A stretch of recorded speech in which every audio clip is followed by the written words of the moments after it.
From WKYT Podcast, this is Uniquely Kentucky. I'm your host, Amber Philpott. Hello, podcast listeners. I hope this episode finds you doing well. I have been away for a few weeks, but I'm ready to get rolling again as we continue in this global pandemic. If you're like me, you continue to miss things that probably you took for granted before the world changed. I love live music, and I adore sitting in a theater watching a live production. Hello, Dolly, Mary Poppins, and Wicked are just some of my favorites. The lights on Broadway went dark on March 12th as COVID cases skyrocketed in New York City. The closure of all of those shows left many performers out of work, including two Kentucky natives. This week on Uniquely Kentucky, I'm sitting down with Patrick Garr and Colton Ryan. Both were performing in their respective shows at the time. Colton Ryan gained a name for himself when he secured the understudy role on Dear Evan Hansen a few years ago. When COVID hit, he had just opened in a new show on Broadway, Girl from North Country. Patrick Garr, meanwhile, he found himself on Broadway in the smash hit Mean Girls. He was actually on the road touring with a national company of Hamilton when the lights went dark. Both hope, despite the shutdown, that the Great White Way comes back stronger than ever when the curtain finally goes back up. Uniquely Kentucky with Amber Philpott is brought to you by the WKYT News and Weather apps, available on the App Store and Google Play. I want to welcome into Uniquely Kentucky two fellas who are like Broadway's next stars. I mean, come on. This is like a big treat for me. Someone who loves theater all the way around. Please welcome Colton Ryan, Patrick Garr. Fellas, how are you? Good. How are you doing? Good. How are you? Is it weird that I call you Broadway's next stars? I mean, I think that's what you're headed for. Yeah, I mean, you may be one of the only ones who says, I can't speak for Patrick, but yeah, I mean, it definitely doesn't feel bad, that's for sure. Let me tell people, if they don't know you guys are Central Kentucky guys. So Colton, on your resume will say you were just getting ready to be in Girl from North Country. People know you probably best from Dear Evan Hansen. Little Voice, which is now out on Apple TV. You're a scapograph. 7 days away, Amber, sorry. 7 days away. It's not out yet. No, not out yet. No, we're premiering in July 10th. 7 days. I'm sorry, I got ahead of myself. And then Patrick, folks might know you from Mean Girls. You were on a tour of Hamilton. You've got Hello, Dolly, Fiddler on the Roof, a UK grad 2016. So a lot under your belt. And you guys are not that old, right? I'm glad you think so, yeah. I feel the same way. Fingers crossed. Let me start with this. Again, I am someone that absolutely adores everything about Broadway, about theater. I absolutely love regional theater. So let's start off. What were you guys thinking back in March when you got news that Broadway was going to go dark? And I think it was like March 12th. So Patrick, what was your initial reaction when you heard that? Yeah, it was almost very surreal because we, seeing other people's shows being dark that day and we still had a performance, it was very surreal. It felt strange for the first time having Broadway be dark in forever. Since 2001, it was very strange having that feeling of everything just shutting down in the blink of a second. Colton, what about you? Yeah, same. Well, we had just opened Girl from North Country a week prior, so I was just getting comfy cozy for like the first time. Like I just got my Xbox to the theater. I was ready to go for the long haul. And yeah, it was strange because it was one of those, I mean, it's obviously unprecedented. That's an understatement of a word, but like when it came to even the delivery of the news, there was no bedside manner because no one knew what to do. Like I had word from, the governor's office on CNN before I knew from my employer, not by anyone's fault, but it's just, I mean, we were even doing hula hoops in our head of going, the governor's saying no crowds of over 500 people. And then we're going, okay, well, maybe that doesn't apply to us. Cause if you do, we're starting to do the mental backflips to try to make it all just smooth over, be okay. And really it's been waves of like, I mean, the beginning was sort of like, okay, whatever, this is awful, but we'll figure it out. And it's only as the months go by that it gets stranger and stranger, where it's like, okay, well, is it time to start looking into, there's no industry that exists currently, and we don't know when it or how it will come back. So what have you guys been doing? Because I mean, you're essentially like a lot of Americans. You were out of work really quick. So what have you guys been doing sort of over the last, several months? When I first got home, it was so nice because it was a little breather to like enjoy resting my body and my voice and my mind, and getting to be with family, which is something that I never expected would happen so soon. So it was very nice at first, and then after a while, just like Colton, it starts to feel weird. I love like doing stuff, so it feels so weird because like also I feel like the whole industry has to be ready at a moment's notice to like in the blink of an eye go back to doing 8 shows a week. Even like after rehearsal, it's very you just always have to like be ready. So it's keeping yourself busy. I've been teaching more than I expected because it's something that I love doing, is teaching a lot and still staying like creative in some ways, and cooking a lot and enjoying being outside and with my dogs. So that's something that like passes the time and allows you to still have like creative juices flowing. And the Lex has been an incredible resource.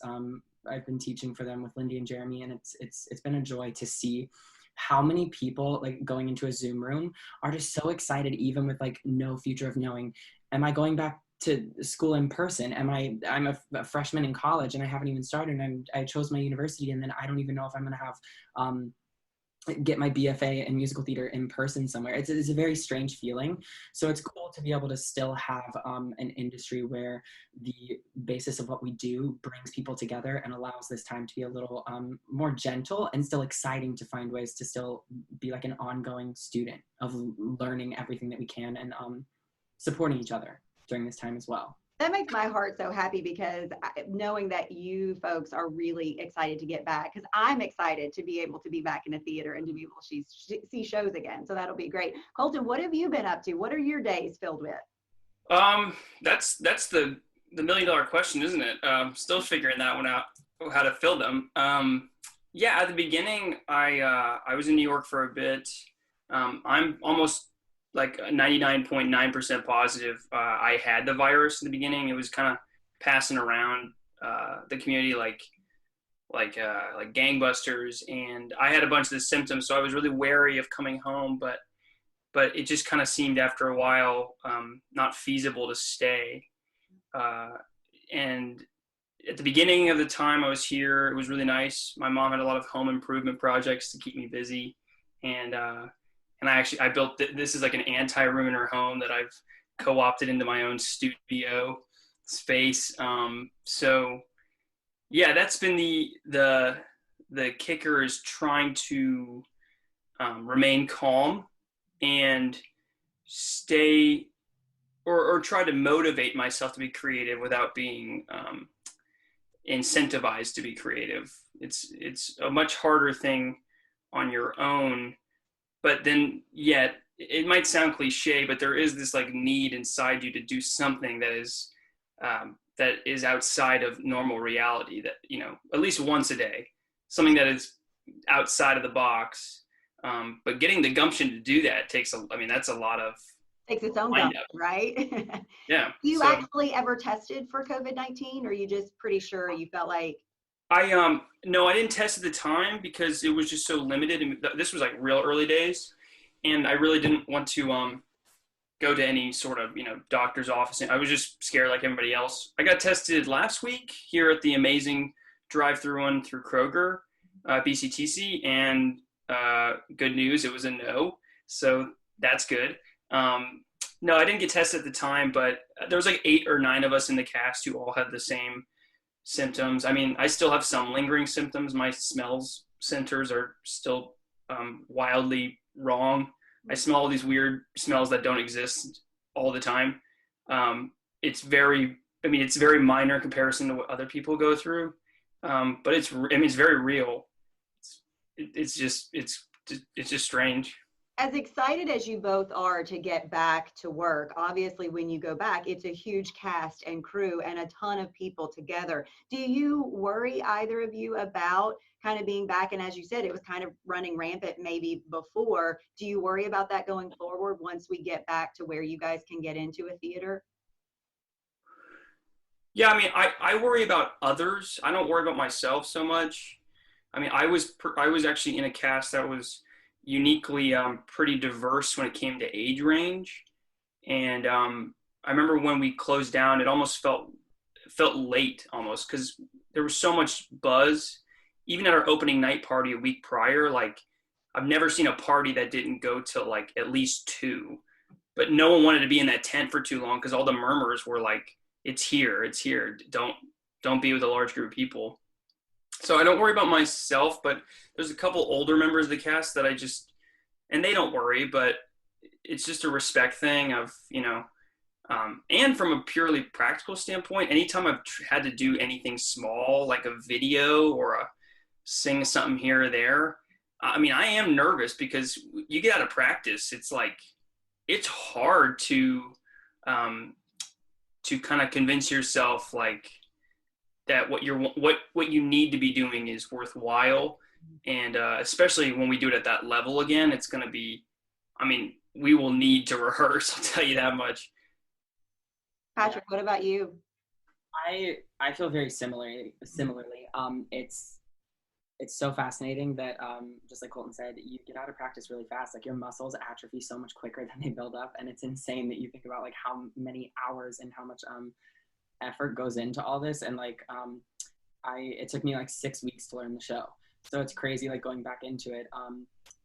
Your body it's still in your body somewhere, but it's definitely a different beast that you're like, oh okay, this is what we're doing. But it's cool to also think of the positive side of like, cool, how can I make this even easier for myself going back into the show, and how can it be like a fun game to like a trial and error of how can we make the show ebb and flow even better. And just thinking about that downbeat of like the beginning of the show when we all come back is like, it gives me tingles thinking about it, because it's just like so miraculous with like we're all going to be like giddy, just like every audience member for the first time again.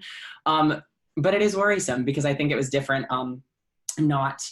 We were in Florida when it happened, and Miami was kind of like the last place to be have like a lot of reaction to everything that was going on with like the unknown. So I think that's also scary coming back to it, is still the unknown of how I can affect someone else, because I don't ever want to be a risk for someone else as well. And even the risk of like coming home with my family.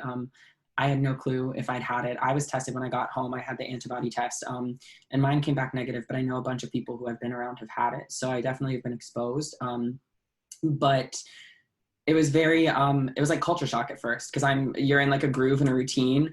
And I just let go of my apartment that I was leasing and about to buy a place when all of this happened. And then all of a sudden I was like, wait, I can't do that. And then I had to fly back to Kentucky like a day and a half later. So it was just very, eye-opening and a little like scary and weird, because I was like, I don't know what's happening, but I'm grateful to be home and have a home in Kentucky to go to. But it was like your whole life just kind of like shifts from being in Airbnbs and hotels and like different places, and like I plan my tour stops like 6 weeks in advance with like places to go that I love to see. And then all of a sudden I was like, oh, I gotta pack up my life that I normally pack up on Saturday today and get on a plane tomorrow. And it was just a lot of logistic things that I don't think there was no precedence for any of this. And it was all new for everyone. So everyone was just trying to like stay calm and have a level head and like be a family for each other, which is awesome.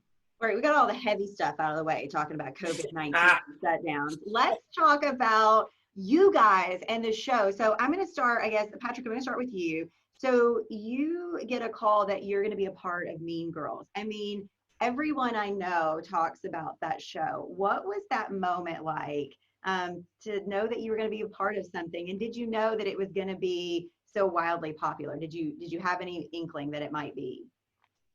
Yeah, it was It was wild. I was in like crazy disbelief when I got the call. I was in New York for about like a year before that. And I remember the first year I was choreographing a lot, I was teaching. And then in December, I was part of a workshop called Dance Lab New York, where you work with like new choreographers bringing like off-Broadway shows and works to New York City Ballet and stuff like that. And it was the most incredible thing to be able to work with like so many creatives in creating something that didn't have a product side to it. It was only to give safe space to like movers in the room. And then I went in for a show called Jerome Robbins Broadway in January, and it was awesome because it was at the Muni where I worked before, and it was so cool to book that and be able to go back to like a place that felt like home. And I was like, cool, okay, there's like a light at the end of the tunnel. This is awesome. And it was very unexpected when I got that call because I went in for a show called Prom, and I'd been in callbacks for it for a while, and then I made it to the finals, and then they called me in for Mean Girls from that call. And I actually wasn't supposed to be able to do it. I was had conflicting dates with Jerome Robbins Broadway, and then they told me to go ahead and come in. It was a very quick audition. I went in on a Friday for like an hour, and then on Monday in the morning for like 35 minutes. We all danced like 2 combos and then sang our 16 bars and left. And great, we'll be in touch. I was like, awesome, cool, we'll see what happens. And I remember calling my agent and manager, and I was like, I don't know what else I could have done. I felt really good about that. And I walked out and I was just like smiling. And then that night my manager called me and was like, hey, so they said like right now you're kind of the choice, like we're going to see what happens. And then the next morning I remember I was getting ready to go to my side job. I was working for a law firm in New York as a legal assistant, even though I did not go to school for law at all. But then I got the call from my manager, and she was like, hey, so the job's not going to start till July. And this was like February.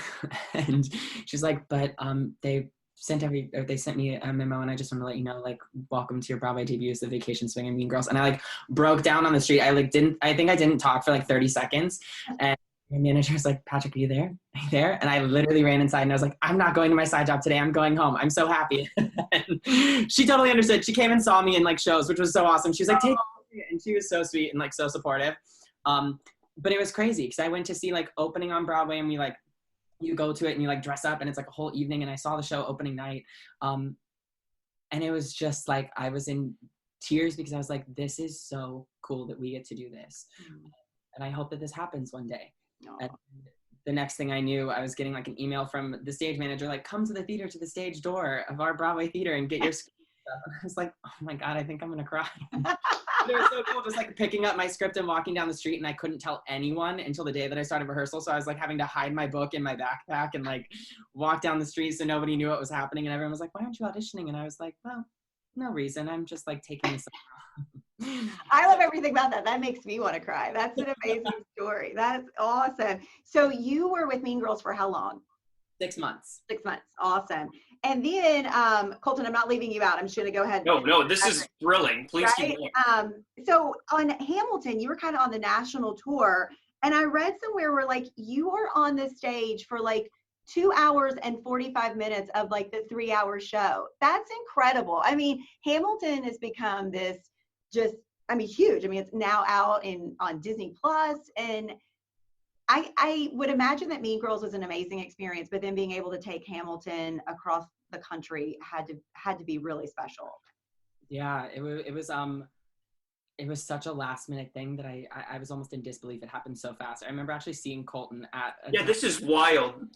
I saw Colton at a diner on my last day in New York when I was getting brunch with a friend the day before I left for tour, and he was like, what's going on? And I was like, I'm just kind of like leaving the city. And then I told him that I booked Hamilton. Yeah, I hadn't seen you in like maybe 6 months to a year, and I was just like, dude, what's up? And you were like, it's actually crazy. I'm packing. I'm like, it was so last minute. I got the call on. I remember I was like in the middle of sound check for like a 54 Below show, a cabaret that I was doing that night, and I got the call in the morning at like 10 a.m. and my manager was like, pick up the phone, and I was like on stage sound checking, and I was like, okay, hold on, give me like 3 minutes, I'm gonna sound check. And then she was like, no, you need to like conference call, like my agent and manager conference call when it's like something important. And I was like, this is either really good or really bad. And I stepped in the hallway and they were just like, well, you booked Hamilton. And I thought that I was gonna be doing like a rehearsal for it or like a boot camp or something. And then they're like, no, you booked the first national tour of Samuel Seabury and you're leaving in 4 days. And I was like, oh, I gotta pack up in 4 days. Okay, let's do this. Let's go. So my body was automatically like, okay, what do we do? This is real. It was just like all of a sudden packing. I've been in New York for almost like 3.5 years then. And then I left and I actually joined in Cincinnati, which was really, really cool. I still got to like see my family for my first, I wasn't like performing, but I was in rehearsal. So it was cool to see my family.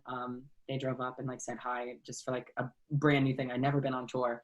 And I'm very lucky that this is my first tour because it's been awesome to have like long sit downs and it's such a beautiful show. And it was so unexpected. It was one of those things that I told myself, I hope that I get to do this before I'm like 30 or 40 or move into another facet of the business of choreographing or directing or something. And I hope that I get to do this because it's such a beautiful, beautiful piece that I think people connect to in so many different ways. And it's a show that shows, I always say that it's a show where you can see every type of artist or person on stage, and you get to find that one person that you're like, oh my gosh, they're just like me and I can do this. And it's just so awesome to see that, where there are just so many different people that you can find someone who has like a path that you really admire and get to be a part of and see on stage. Yeah. Colton, you, as we said, you had just started Girl from North Country. So tell me a little bit about, that's something I wasn't familiar with. I started reading about it, but it had kind of an interesting way about what the show is. Yeah, she's a weird one. She is a musical that is based in 1934 Depression era Duluth, Minnesota. And it really is like a boarding house, O'Neill-esque play, but every once in a while we pull out an old time radio mic and we sing a Bob Dylan song. And yeah, I mean, there's not much explaining other than that's kind of, it's this, it's an art house piece. So that's what's amazing about theater is that you can go in thinking you're going to watch one thing and all of a sudden it becomes something else. And the music just really takes you to a different place. Sure. Yeah, sure. Dear Evan Hansen, again, something that was wildly popular. What was it like to be a part of that and be in the middle of something that was so popular and so many people clamored to go see? Yeah, I mean, I still joke about this a lot because I've done a couple things, even like this North Country thing that like I'm very proud of, and I'm very proud of Evan Hansen too. But it's funny coming like I'm now considered an honorary neighbor in this suburb that I'm in Lex, and it's been like, to me, it's like it was 3 years ago. It's so far away, but even still, just because of the nature of what it is. Neighbors will be like, "Hey, you're in that Evan Hansen thing, right?" They still like, and I'm like, "No, it's been a while actually." And they're like, "Oh, you're gonna go back? What's up with that?" And you have a cult following like that. Well, yeah, I mean, it's not following. It's not often. I mean, Patrick knows. Like, there's not like with Hamilton. There's not many shows, especially in not rural areas. Lexington's not a rural area by any stretch, but not the gigantic hubs of America that music theater isn't popular. It's not, it is on certain sections of the web and in certain compartments of people's hearts, or, but on a very base level, it's gotten a bad rep for a long time. So when you hit zeitgeist level with the show, like, it really is, it skews your perspective. Like, I was a part of that first year, and everything about it was strange because people here back at home knew about what it was.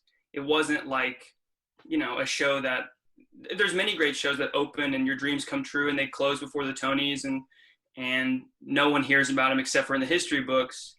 And, you could be really popular to someone like Patrick or I, being like, you were in that thing, but I could explain it to anyone back home. Like this North Country thing, I could explain it to my neighbors. I'll be like, it's a Bob Dylan show. And they're like, oh, that's cool. What about that boy, the Evan Smith boy? What about him?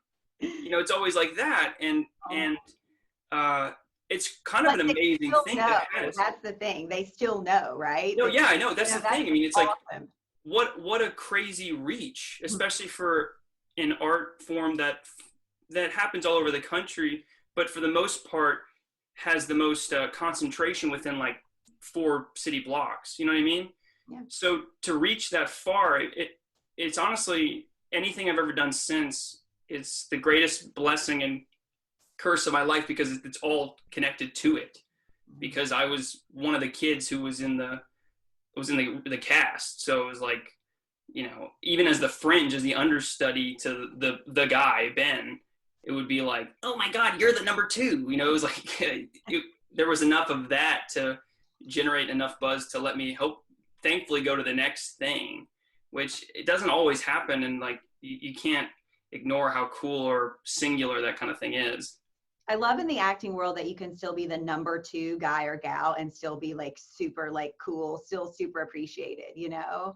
Well, yeah, especially, I mean, Patrick knows when you've done it, it's like, you know, it's a thankless role in some ways. And it's one of those things that like, when you know, when you've done it and you're like, I mean, I've had situations, you know, where you go out there and I've literally walked out the door and people are like, oh, you know, because even if you impress them with all your abilities, there's still certain, it's not the same as like a film. Like if you went to go see Robert Downey Jr. as Iron Man and all of a sudden at the 2:30 performance, it was like, never mind, it's going to be, you know, Patrick Dempsey in the role. You'd be like, oh, that's cool. But I came for Robert, you know, it's like, that doesn't happen when you go to the movies. It's a very specific thing. So you build up hype and if you've been in that number 2 role or that number 3 role, you understand the like levels of work you have to do and the little level of thanks for it in terms of, you know, the like, hey man, thanks for filling in the big part today. You made the switch over. So as we said, it's coming out on Apple TV, Little Voice. I watched the trailer, really cool. What made you then kind of make I mean, I guess a job is a job, but make the switch from acting on stage to then, you know, on something like Apple? Yeah, I think you said it without saying it, money. Yeah. No, I mean, obviously, when you talk about reach, I mean, television is as probably as big as it gets, and it just so happened actually, this specific thing, I'm very proud of because it's not exactly the most normal in terms of what gets, you know, produced all the time. There is a lot of music on it, and it came actually from my work in the theater. I was working on a off-Broadway musical with my director and writer, Jesse Nelson, who wrote and directs this TV show, Little Voice. And it's not very often, I think, as actors, it's a very small percentage of times that you can feel the actual, like, I did the work on this show and it's going to get me to the next one.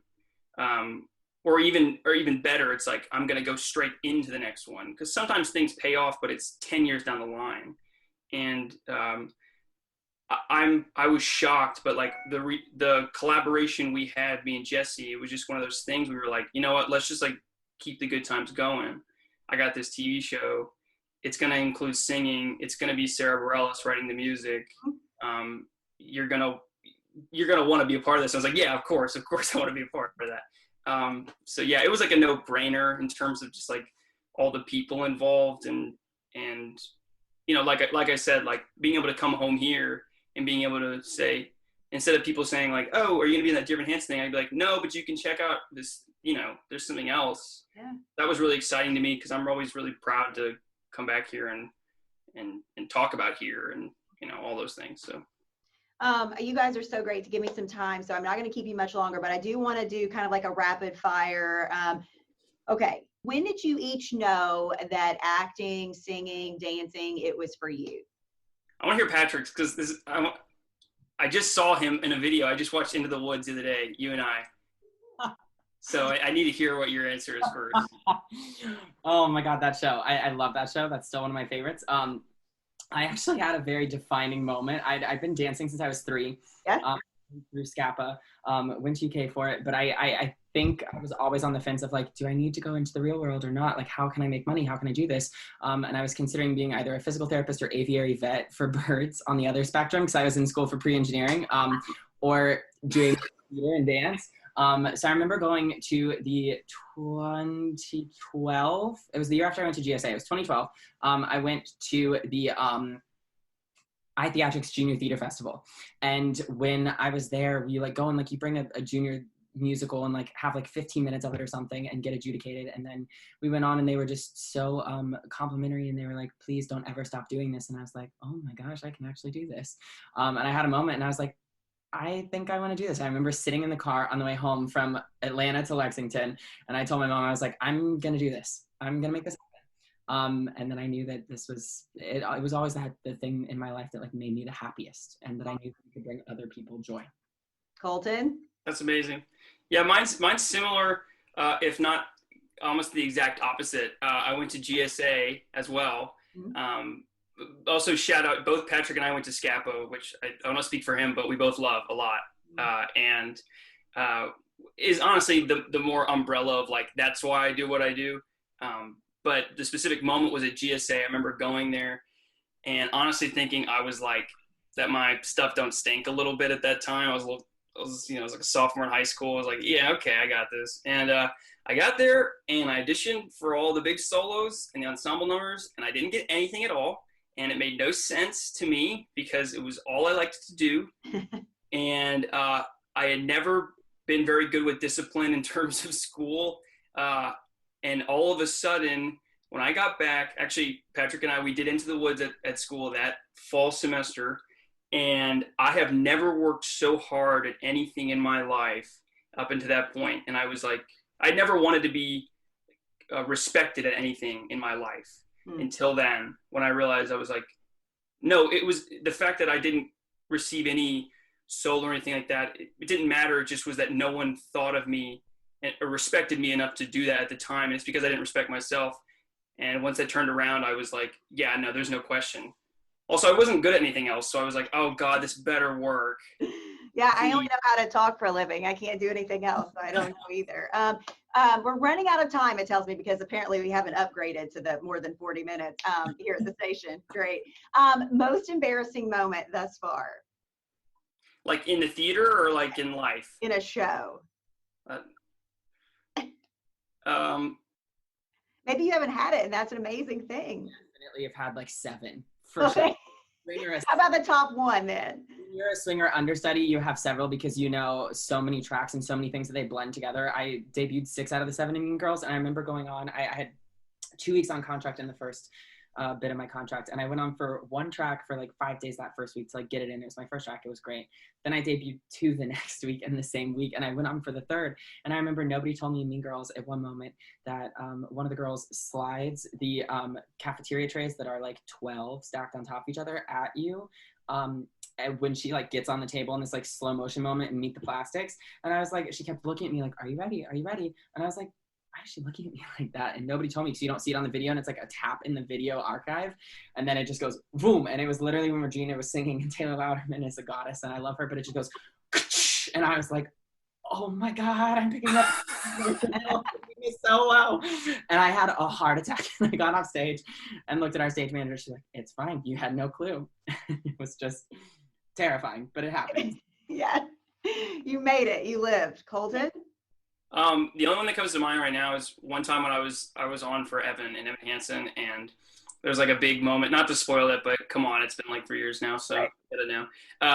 But like there's a huge, like the comeuppance, like you find out that he's been lying the whole time, and he's breaking, like there's one point in the show where if you're not like your face isn't wet from tears, like or like snot, then you're you're doing it wrong, I guess. Whatever. And so I was doing the part being like, I can prove it, screaming. And some drunk dude from up in the balcony starts going, you're a liar, you're a liar. And just starts mumbling the whole time and won't stop. And everyone's like, shh, like people are like audibly like, shh, stop, please, come on. People are like crying and things like, please stop. And he won't let up. And from that moment on, you go all the way into like the big song Words Fail, where you're explaining how messed up you are and whatnot. And I was just like giggling, like I was trying so hard, but like this guy kept being like, he's a liar, he's a stupid liar. I mean, what's wrong with it? look at him, like just kept like audibly calling me out, like honestly justifiable things to call out, but I was like, I was trying so hard to like weep, but you know, when you try to weep, it's just bad. It's just like, you know, you're just squeezing your face as hard as possible.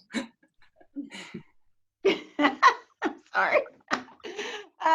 Guys, thank you all so much. I have a feeling that we could sit here and do this all afternoon. I didn't know either of you personally, but man, you guys, you feel like old friends now. So thank you for making me feel like friends, and best of luck to each of you. You know, the goal is 2021 in January. So my last question to each of you is, what do you hope? Like, what is your hope for the Broadway and theater and dance that you love so much coming out of this crazy time that we've been in? Yeah, I think the cool thing is that some of the best art comes from times like this. That's where like absurdist comedy came from and stuff. So I think that the cool thing is, and my hope is that everything comes back stronger. I know that everyone is just like raring to go, like out of the gates, like horses on Derby Day. Like everyone is ready to go.